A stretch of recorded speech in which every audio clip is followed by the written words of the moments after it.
Assalamualaikum warahmatullahi wabarakatuh. Pada siswa-siswi SMK Negeri 1 Ampel Gading kelas 10 AV1, AV2, AV3, TPM1, TPM2 dan Airlin 1. Alhamdulillah pada kesempatan hari ini kita bisa melaksanakan kegiatan pembelajaran jarak jauh untuk materi fisika gerak lurus dan gerak melingkar. Adapun kompetensi dasar dan tujuan pembelajaran pada materi kali ini bisa kalian baca di modul yang sudah saya bagikan pekan kemarin. Kita langsung masuk pada pembahasan mengenai gerak lurus. Gerak lurus adalah gerak dengan lintasan lurus. Sebagai contoh, sebuah kendaraan yang bergerak sepanjang jalan datar dan lurus. Hal yang perlu diketahui mengenai gerak lurus antara lain ada kedudukan, jarak, perpindahan, kelajuan, dan kecepatan. Jadi harus tahu apa itu kedudukan, apa itu jarak, perpindahan, kelajuan, dan kecepatan. Di mana jarak adalah panjang lintasan yang ditempuh oleh suatu benda dalam selang waktu tertentu. Sementara perpindahan adalah perubahan kedudukan suatu benda dalam selang waktu tertentu. Jadi ada perbedaan. Meskipun secara simbol antara jarak dengan perpindahan itu sama, tapi secara definisi maupun penerapannya itu berbeda. Seperti kelajuan dengan kecepatan. Kelajuan adalah cepat lambatnya perubahan jarak terhadap waktu yang tidak bergantung pada arah, sehingga kelajuan merupakan besaran skalar yang nilainya selalu positif. Sementara kecepatan adalah cepat lambatnya perubahan kedudukan suatu benda terhadap waktu, sehingga kecepatan merupakan kecepatan vektor. Nah, untuk kelajuan ini bisa kita lihat contohnya pada speedometer di kendaraan bermotor kita. Sementara untuk kecepatan, alat ukurnya namanya velocitometer. Agar lebih paham, ini ada contoh soal dan alternatif penyelesaian. Contoh, seorang anak atau putra berlari ke arah timur sejauh 60 meter, kemudian berbelok ke arah utara sejauh 80 meter.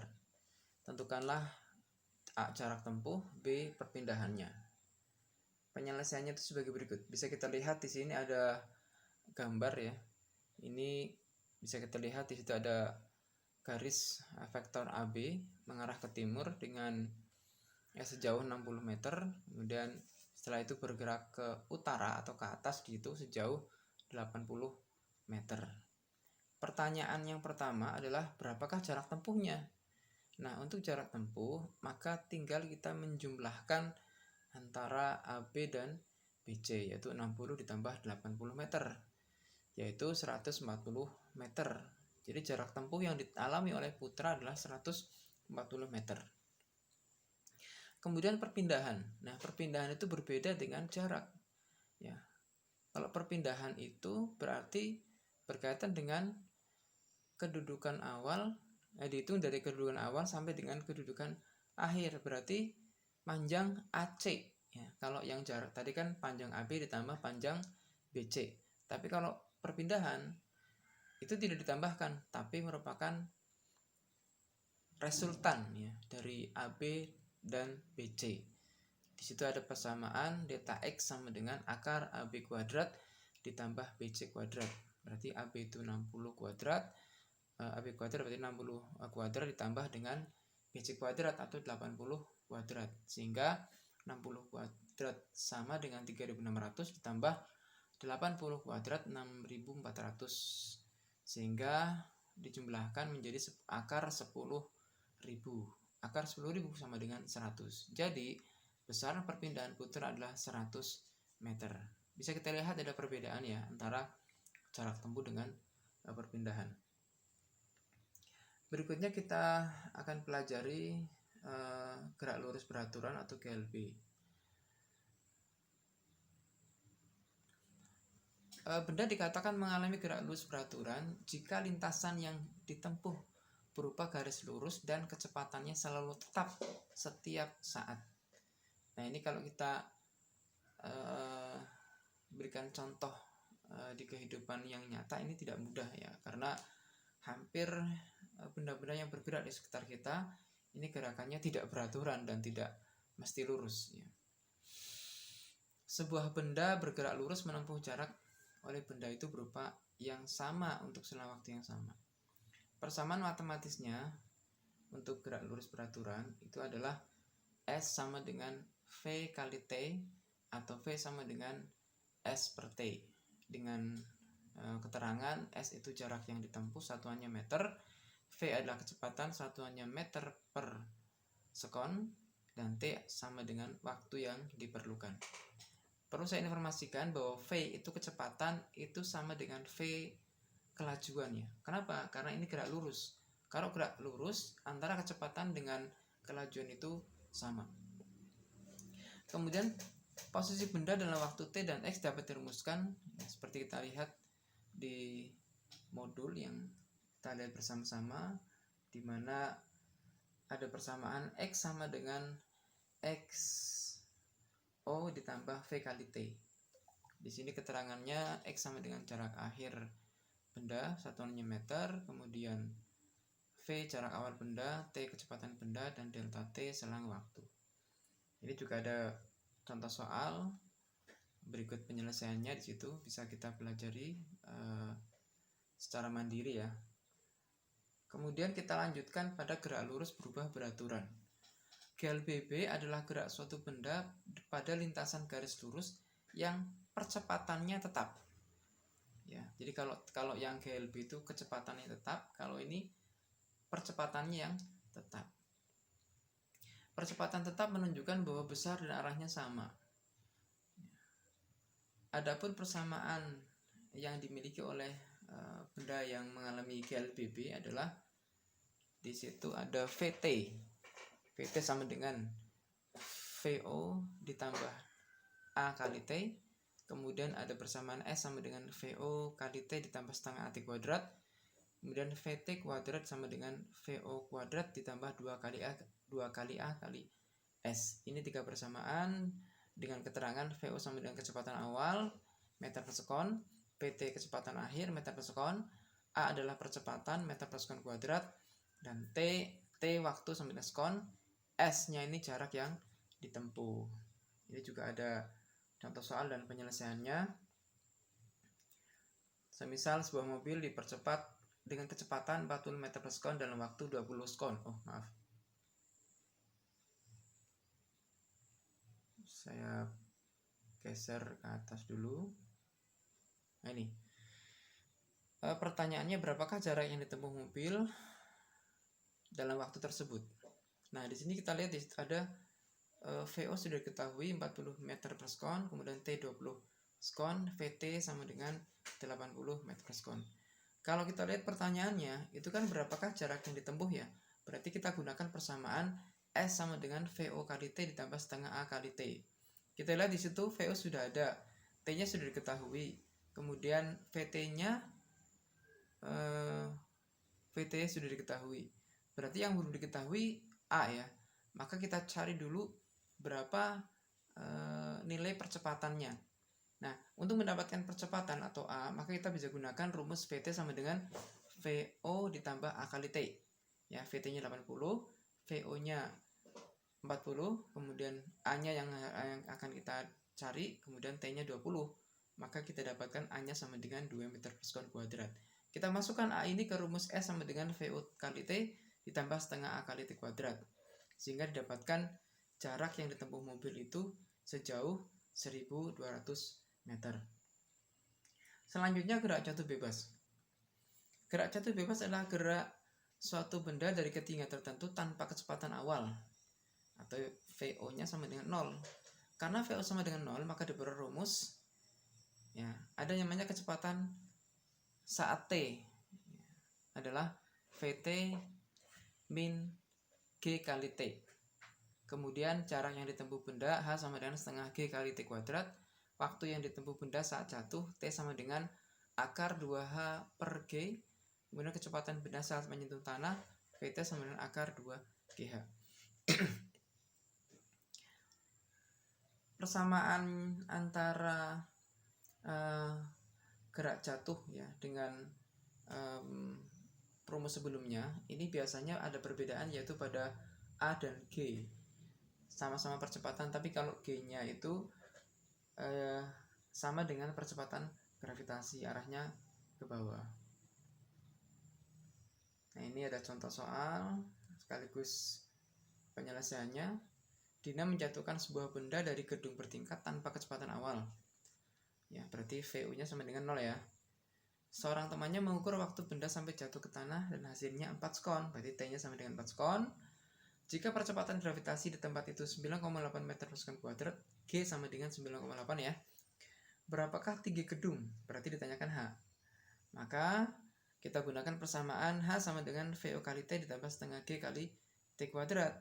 VO-nya sama dengan 0 ditambah T-nya T-nya berarti karena VO-nya 0 berarti hasilnya 0 ya.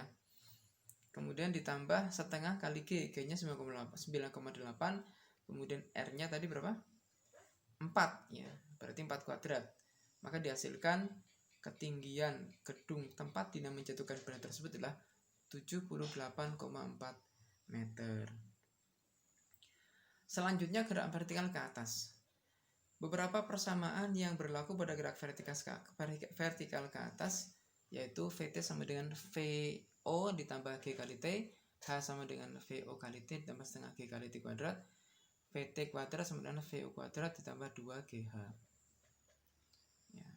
Sementara untuk persamaan ketinggian maksimum yang bisa dicapai benda, ini dirumuskan Y maksimal maksudnya sama dengan VO kuadrat ditambah Y max sama dengan VO kuadrat dibagi 2G, dimana Y max sama dengan ketinggian maksimum satuannya meter, VO adalah kecepatan awal meter per sekon, dan G adalah percepatan gravitasi meter per sekon kuadrat. Sementara waktu yang dibutuhkan benda untuk mencapai titik tertinggi dirumuskan dengan TP sama dengan T max, yaitu V0 per G. Nah, ini juga ada persamaan waktu yang dibutuhkan untuk jatuh kembali, dirumuskan TC sama dengan 2 VO per G, atau TC sama dengan 2 T max. Berikutnya gerak vertikal ke bawah adalah gerak benda yang dilempar ke bawah dengan kecepatan awal VO tidak sama dengan 0 secara tegak lurus. Ketika benda jatuh, maka percepatan gravitasinya konstan dan bernilai positif.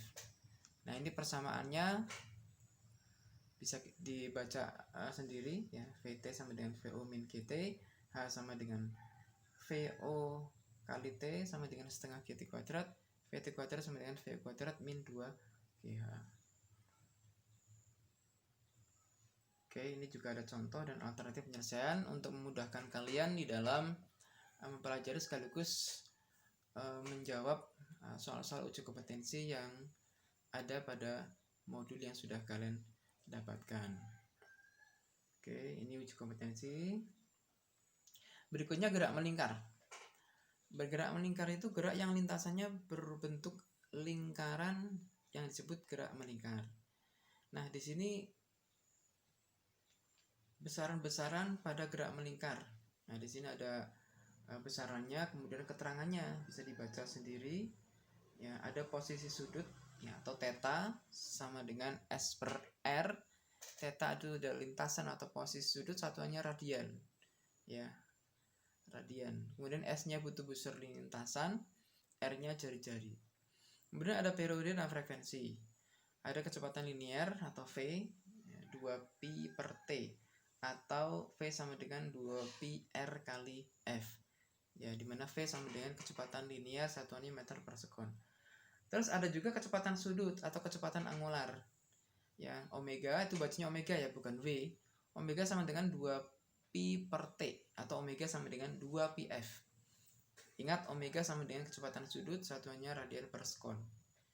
Ada juga percepatan sentripetal ya, AS sama dengan V kuadrat per R, atau AS sama dengan omega kuadrat dikalikan dengan R. Kemudian hubungan antara besaran sudut dan linear. S sama dengan theta kali R, P sama dengan omega kali R, AT sama dengan A kali R. Keterangannya ada di sebelah kanannya. Berikutnya gerak meningkar beraturan. Benda yang bergerak dengan lintasan meningkar dan kecepatannya tetap disebut gerak meningkar beraturan. Ya.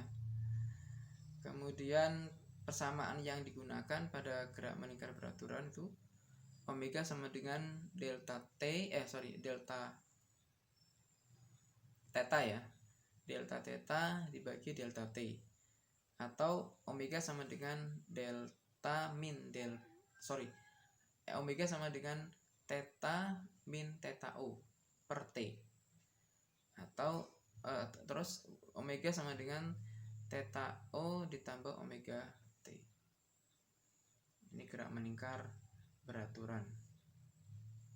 Ini ada contoh soal, silahkan dibaca, dipelajari. Kemudian kita lanjut ke gerak meningkar berubah beraturan. Gerak meningkar yang kecepatan linearnya selalu berubah disebut gerak meningkar berubah beraturan atau GMBB. Perubahan kecepatan disebabkan oleh adanya percepatan tangensial atau AT untuk mengubah kecepatan. Percepatan tangensial atau AT ini arahnya sama atau berlawanan arah dengan kecepatan linear. Adapun percepatan tangensialnya itu dirumuskan dengan AT sama dengan alfa kali R, di mana AT sama dengan percepatan tangensial, satuannya meter per sekon kuadrat, delta ya sama dengan percepatan sudut, radian per sekon kuadrat, dan R sama dengan jari-jari lingkaran meter.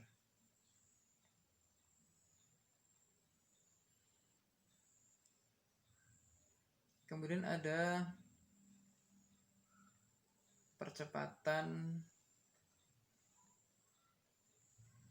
sentripetal dan percepatan tangensial.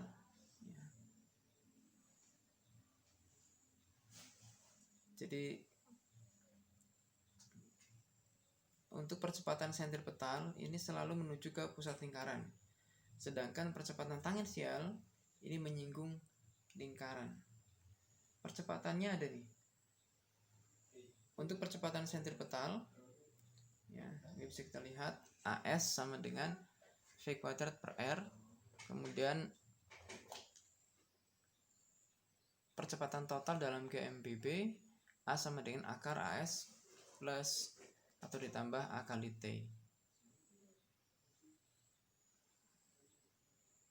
Nah, untuk gaya sentripetal ini dirumuskan Fs sama dengan M kali AS sama dengan M kali V per R, atau M kali omega kuadrat kali dengan R. Ini contoh soal dan penyelesaiannya. Nah, yang terakhir ini hubungan roda-roda.